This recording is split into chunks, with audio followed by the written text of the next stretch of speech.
आप दिन रात मेहनत करते हैं, तनख्वाह से कुछ बचाते हैं, सही फैसले लेने की कोशिश करते हैं, फिर भी ऐसा लगता है कि पैसे बढ़ने की बजाय धीरे धीरे खत्म हो रहे हैं। क्या आपने कभी सोचा है कि इतनी कोशिशों के बाद भी आर्थिक आजादी क्यों दूर नजर आती है? वजह आपकी कमाई नहीं, बल्कि आपका पैसा जहां रखा है वो जगहें हो सकती हैं। कुछ ऐसी जगहें जिन्हें बैंक, सलाहकार और बड़े बुजुर्ग सुरक्षित बताते हैं, लेकिन कई बार ये सुरक्षित ठिकाने ही आपकी पूंजी को अंदर ही अंदर खोखला कर रहे होते हैं। अगर आप 40 के पार हैं, बड़ी गलतियों से बचना चाहते हैं और असली आर्थिक सुरक्षा चाहते हैं, तो ये जानकारी आपके लिए है। आज मैं उन 7 जगहों के बारे में बता रहा हूं जो दिखने में सुरक्षित हैं, पर आपकी बचत को खा रही है। साथ ही बताऊंगा कि पैसा सही में कहां लगाया जाए। पहली जगह, पारंपरिक सेविंग अकाउंट।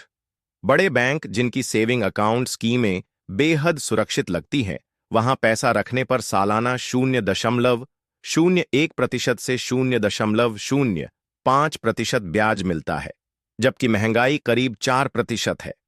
1 लाख रुपए 5 साल तक रखने पर 2,500 का ब्याज मिलेगा, लेकिन उसी दौरान महंगाई आपकी क्रय शक्ति को 20,000 से ज्यादा कम कर देगी। यानी आप पैसा बचा नहीं रहे, उसका मूल्य गिरने दे रहे हैं, और बैंक आपके इसी पैसे को 8 से 12% पर लोन देकर मुनाफा कमाता है। बेहतर विकल्प है हाई यील्ड सेविंग अकाउंट। ये भी सुरक्षित होते हैं, लेकिन 4% या उससे ज्यादा ब्याज देते हैं और महंगाई के साथ कदम से कदम मिलाते हैं। एक छोटा सा ऑनलाइन बदलाव आपके फाइनेंशियल भविष्य पर बड़ा असर डाल सकता है। दूसरी जगह, घर में नकद रखना। बहुत से लोग बैंक की अनिश्चितता से डरकर घर में नकद रखते हैं, लेकिन इस पर कोई ब्याज नहीं मिलता और ये चोरी, आग, दुर्घटना या गलती से गुम होने का भी खतरा रहता है।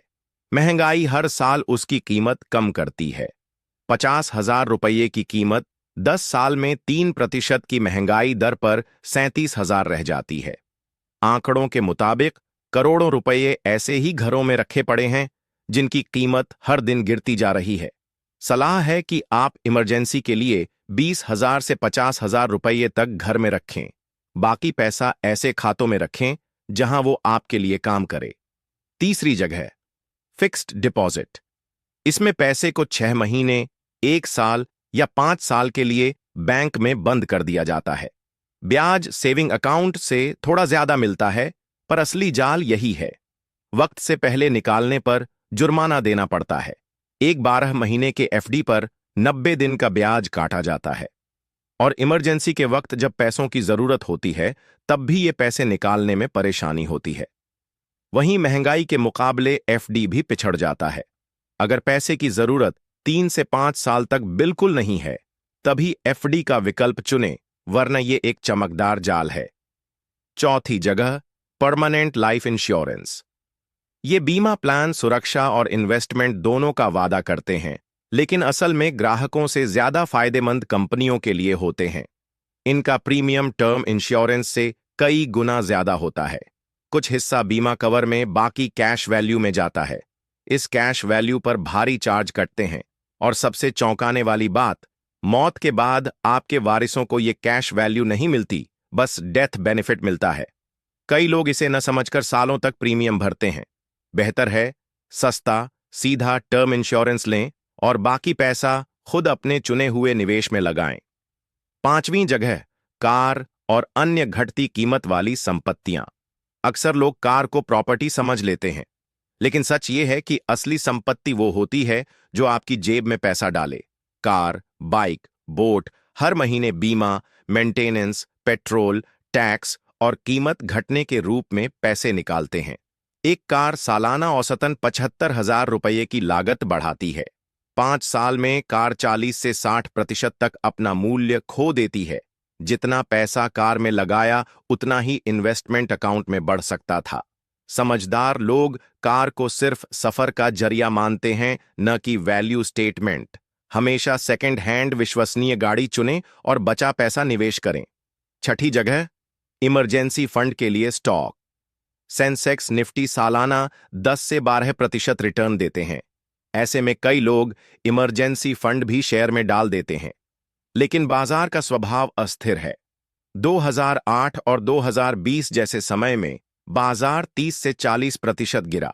सोचिए, किसी आपातकाल में जब बाजार 20% गिरा हो और आपको 30,000 की जरूरत हो, आपको 37,500 के शेयर बेचने पड़ेंगे। इससे बड़ा घाटा होगा। इमरजेंसी फंड का मकसद मुनाफा नहीं, आपकी सुरक्षा है। इसलिए इसे हाई यील्ड सेविंग अकाउंट या मनी मार्केट अकाउंट में रखें, जो तुरंत उपलब्ध हो। सातवीं जगह, रिश्तेदारों और दोस्तों को उधार मदद करना नेक काम है, लेकिन जब पैसा और रिश्ते मिलते हैं तो ज्यादातर मामलों में या तो पैसा डूबता है या रिश्ता। एक सर्वे के मुताबिक 46% मामलों में उधार देने वालों ने पैसा और रिश्ता दोनों खोया। बिना कॉन्ट्रैक्ट, तय चुकौती तारीख और गारंटी के पैसे देना रिस्की है। बेहतर है या तो इसे गिफ्ट मानें या फिर उचित करार कर कागजी समझौता करें। आपकी वित्तीय सुरक्षा किसी और की जिम्मेदारी पर नहीं टिकी होनी चाहिए। ये हैं वे 7 जगहें जो सुरक्षित दिखती हैं, पर आपकी मेहनत की कमाई को खत्म कर रही है। आज ही अपने वित्तीय सिस्टम की समीक्षा करें और देखें कि कहीं इनमें से कोई फाइनेंशियल किलर तो आपके आसपास नहीं, क्योंकि एक सही बदलाव सालों के संघर्ष और समृद्धि के बीच का फर्क बना सकता है।